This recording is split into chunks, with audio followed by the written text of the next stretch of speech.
नमस्कार, मैं हूं आपके साथ मेनका चौधरी। बात कर लेते हैं पाकिस्तान और सऊदी के बीच हुई ताज़ा रणनीतिक पारस्परिक रक्षा समझौते और उससे उत्पन्न हुई परिस्थिति की। 17 सितंबर को पाकिस्तान के प्रधानमंत्री शहबाज शरीफ ने रियाद यात्रा के दौरान सऊदी क्राउन प्रिंस मोहम्मद बिन सलमान के साथ एक डील पर हस्ताक्षर किया। इसके मुताबिक किसी एक देश पर हमला हुआ तो वो हमला दोनों देशों पर हमला माना जाएगा, ठीक उसी तरह जैसे नेटो देशों के बीच देखा जाता है। ये समझौता ऐसे वक्त में हुआ है जब हाल ही में कतर की राजधानी दोहा में 40 इस्लामिक देशों का शिखर सम्मेलन हुआ और उस बैठक में नेताओं ने इजरायल की ओर से कतर में हमास लीडर पर हुए हमले के बाद नेटो जैसा एक सैन्य गठबंधन बनाने की मांग की थी। समझौते के तहत दोनों देशों के बीच हमले की स्थिति में संयुक्त रक्षा का प्रावधान है, जिसमें पाकिस्तान के परमाणु हथियारों का भी सऊदी अरब की रक्षा में इस्तेमाल किया जा सकेगा। आपको बता दें, पाकिस्तान एकमात्र इस्लामिक देश है जिसके पास परमाणु हथियार है। विशेषज्ञों का ये मानना है कि पाकिस्तान सऊदी रक्षा समझौता क्षेत्रीय सुरक्षा ढांचे में एक अहम बदलाव ला सकता है। पाकिस्तान की सरकार इस डील को बड़ी उपलब्धि के तौर पर पेश कर रही है। अपनी आवाम के सामने इसे भारत के खिलाफ एक बड़ी जीत दिखा रही है। पाकिस्तान के प्रधानमंत्री कार्यालय के अनुसार ये समझौता दोनों देशों के बीच न केवल संयुक्त सुरक्षा व्यवस्था को मजबूत करेगा, बल्कि वैश्विक और क्षेत्रीय शांति एवं स्थिरता के लिए दोनों देशों की साझा प्रतिबद्धता को भी दर्शाता है। कुछ जानकार, खासकर पाकिस्तान के बुद्धिजीवी, इसे भारत और इजरायल को घेरने वाली डील बता रहे हैं। वहीं इजरायल की ओर से भी कहा गया कि यह समझौता भारत और इजरायल की वजह से ही हुआ है। वहीं जानकारों का क्या कहना है, ये भी आपको बता दें। जानकारों की माने तो इस समझौते का असर भारत पर कम ही होगा।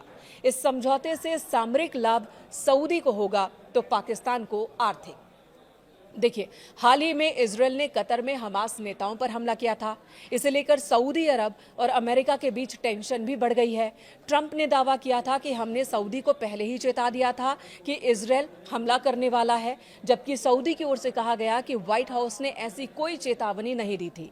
कुल मिलाकर सऊदी, जो दशकों से अमेरिका की सुरक्षा गारंटी पर निर्भर है, अपनी सुरक्षा के लिए उसे अमेरिका पर संदेह होने लगा है।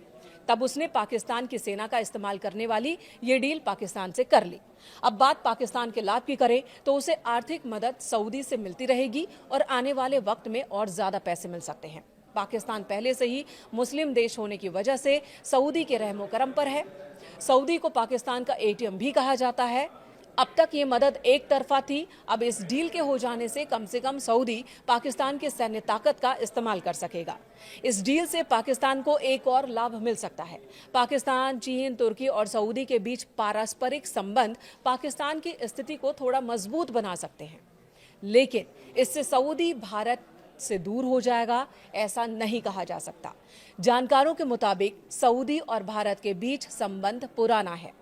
आतंकवाद के मसले पर सऊदी भारत के साथ लड़ने को संकल्पित है और ऐसे में भविष्य में अगर भारत पाकिस्तान के आतंकी ठिकानों पर हमला करता है तो ये डील पाकिस्तान को बचा नहीं पाएगी।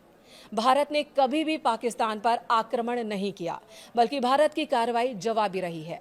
ऑपरेशन सिंदूर, सर्जिकल स्ट्राइक, एयर स्ट्राइक इसके उदाहरण हैं।